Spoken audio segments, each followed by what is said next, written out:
Good morning, শুভ সকাল। আজকে পুপুর college রয়েছে। গতকাল রাতে আমার যা জ্বর এসছিল, এখনো পর্যন্ত গায়ে যেন শীতের ছ্যাঁকা লাগছে। কালকে রাত্রিরে প্যারাসিটামল খেয়েছিলাম বলে আজকে সকাল সকাল ঘুম থেকে উঠলাম, মেয়েটাকে একটু টিফিনের জোগাড় করে দিতে হবে। তবে গতকাল রাতে ওই সরু চাকলি বানিয়েছিলাম, সেই সরু চাকলি চারখানা দিয়েছি। আর আজকে বানিয়েছি বাদাম, পেঁয়াজ আর কাঁচা লঙ্কা পেস্ট করে একখানা বাদামের চাটনি, কারি পাতা শুকনো লঙ্কাও ফোড়ন দিয়েছিলাম। আমার পুপু সরু চাকলি এই চাটনি দিয়ে খেতে খুব ভালোবাসে। ধোসা টাইপের অনেকটা খেতে হয় তো, সেই জন্য। আর এই যে শীতের টিফিনে একখানা কমলা লেবু না দিলে হয়? চলুন, হ্যাঁ, টিফিন গোছানো হয়ে গেছে। টাটা বাবা। জল খাবে? আমাদের এখানকার পিটুনিয়া গাছে এখনো ফুল ধরলো না, শীত প্রায় যাওয়ার মুখে। টাটা প্রভু। চলো, দরজা বেশিক্ষণ খুলে রাখা যাচ্ছে না। আজকে অতটা ঠান্ডা নেই, তবে খুব হাওয়া দিচ্ছে জানো। চলো।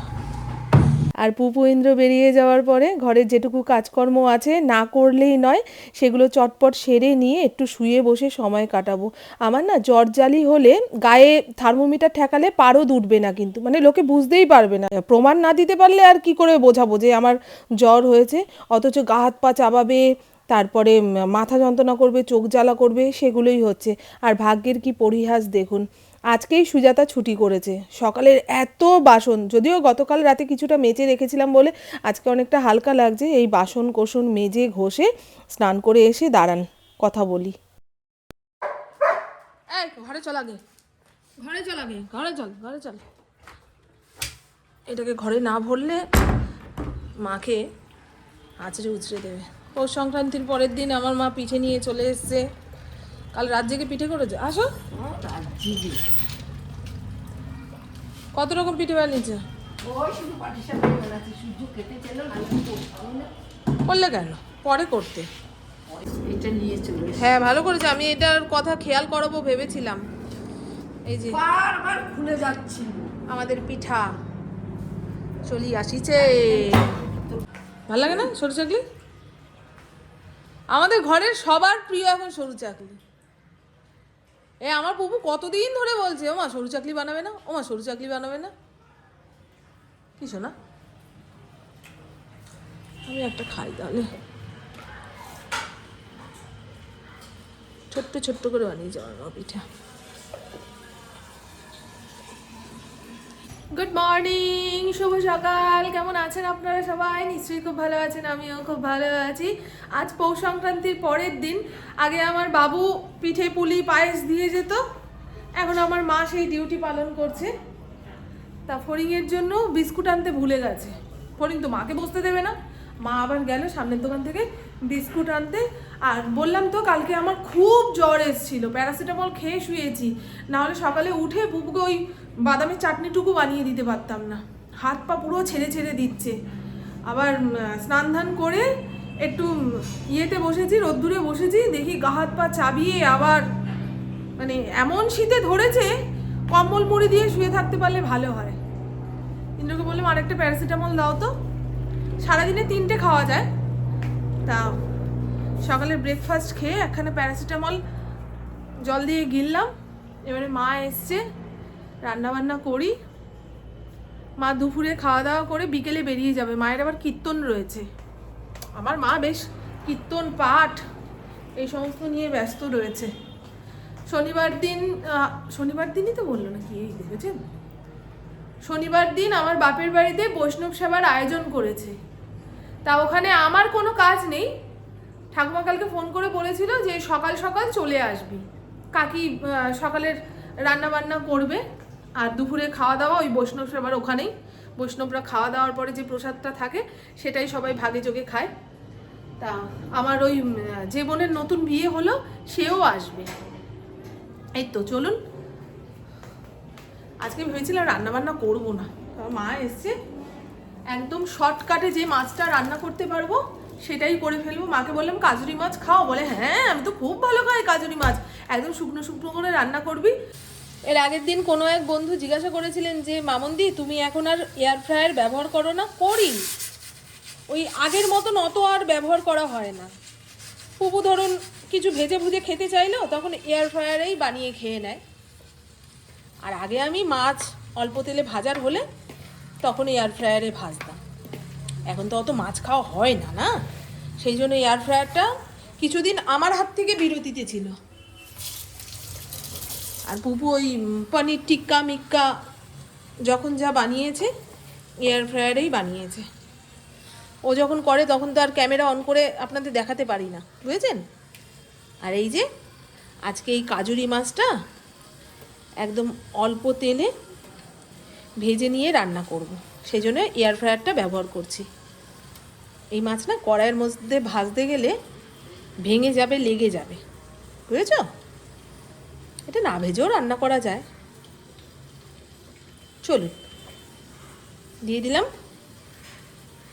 কাজুরি মাছ, লবণ হলুদ আর 1 ছিপি তেল মাছের গায়ে মাখিয়ে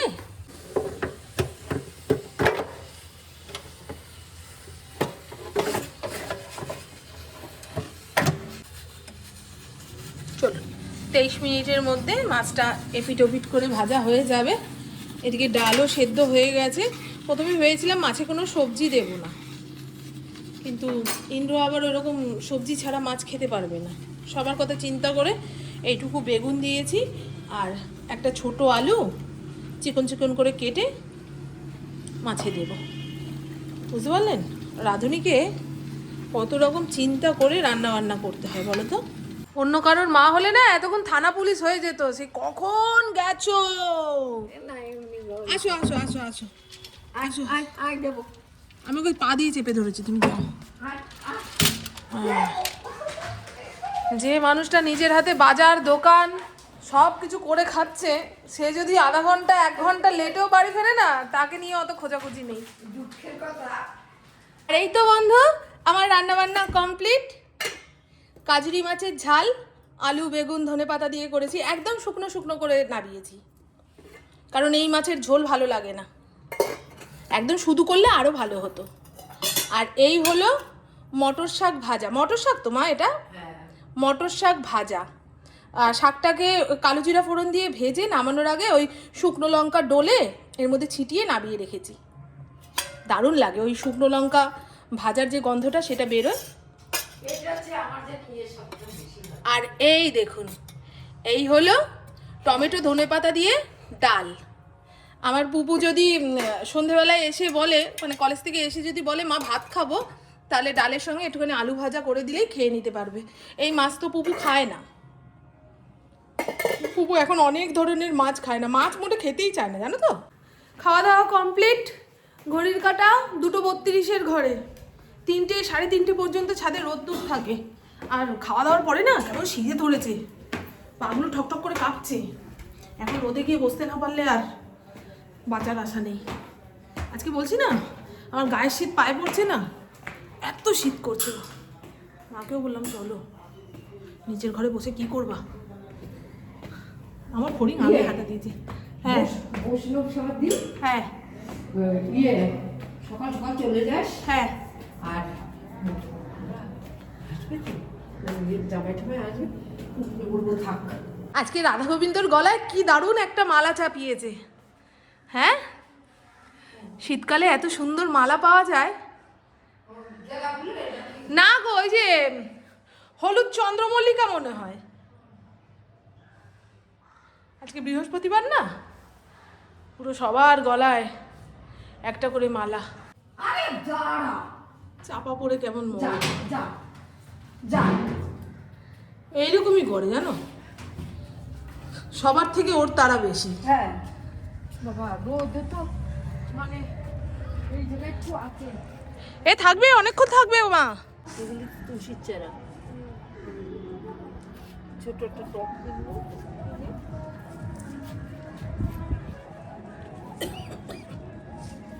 দেখো না ঘরে থাকলে শীতে ধরে, রোদে বসলে গা পুড়ে যায়। আর কীর্তন ওরা আর ঠাকুরের গান হচ্ছে দেখো না, এরকম ভাবে। আরে হিন্দি গানের ছলে ঠাকুরের গান হচ্ছে।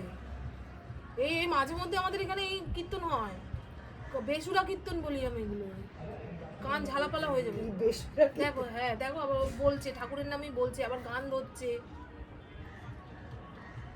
আজকে কিছু একটা আছে। পয়লা মাঘ না, হতে পারে পয়লা মাঘেই অনেকের বাড়িতে পুজো আচ্ছা হয় না? পুজো আচ্ছা হয়, পয়লা মাঘ ভালো। ওই যে আমরা জয়দেবের মেলায় যেতাম, পয়লা মাঘে স্নান করে তবে আসতাম। যার কথা ছিল তো ওরা কেউ গেল এবছরে না। ঠান্ডা কম ছিল গো, যেতে পারতাম জয়দেবের ওরা মেলা। গেল না তো, ওরা গেলে যেতাম। হ্যাঁ।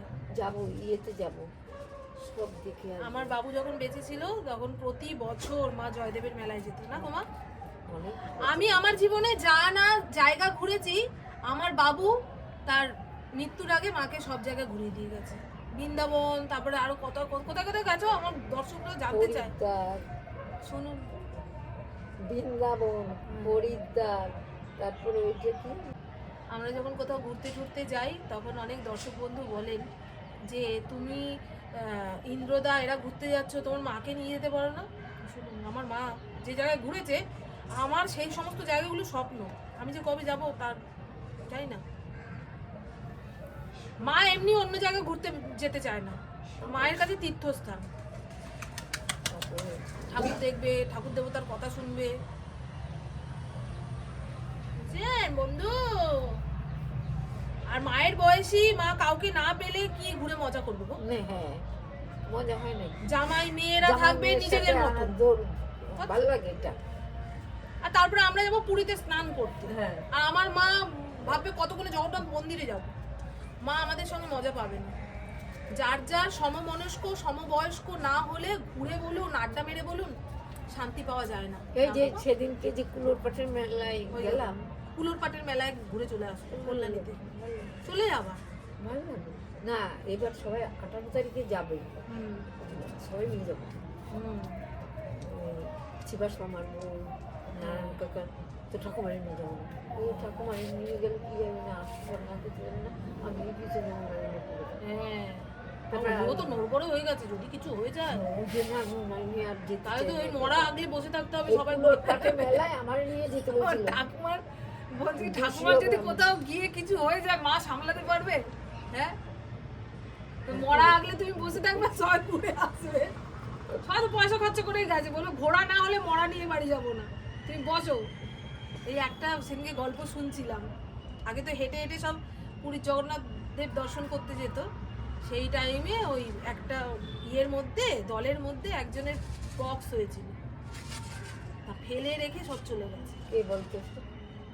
দলের মধ্যে নয়, সে হচ্ছে লালন।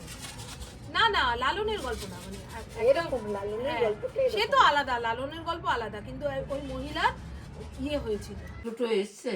আমার মা একটা দিন সূর্যকে বাড়ি রেখে এখানে এসে, সূর্য স্কুলে গেছিল, তা স্কুল থেকে এসে নাকি ঘুমিয়ে পড়েছে, পড়তে যেতে পারিনি, আমার কাকি ফোন করে বলছে। এমন না, চলে যা, মাস্টারমশাই বলছে দেরি হয়েছে, তা কি হয়েছে, ওকে পাঠিয়ে দেন। এই তো আমি ফোন করি না, মাস্টারমশাই ফোন করছিল, আমাকে বললো দেরি।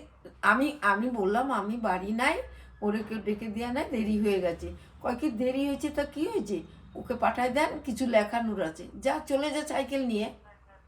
আচ্ছা যাও, সাইকেল নিয়ে চলে যাও। আমার মা বেরিয়ে যাওয়ার পরে পুবুকে ভাত তরকারি গরম করে মেখে ঝুঁকে খাইয়ে দিলাম।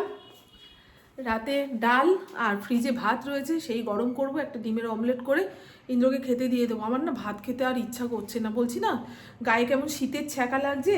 তা চালের গুঁড়ো, গুড় ইন্দ্রতে এনেই রেখেছে, সেই দিয়ে সাজের পিঠে বানাবো। সাজের পিঠে বলেন আপনারা, অনেকে চিতই পিঠে বলে, যাই হোক একটা হবে। এই যে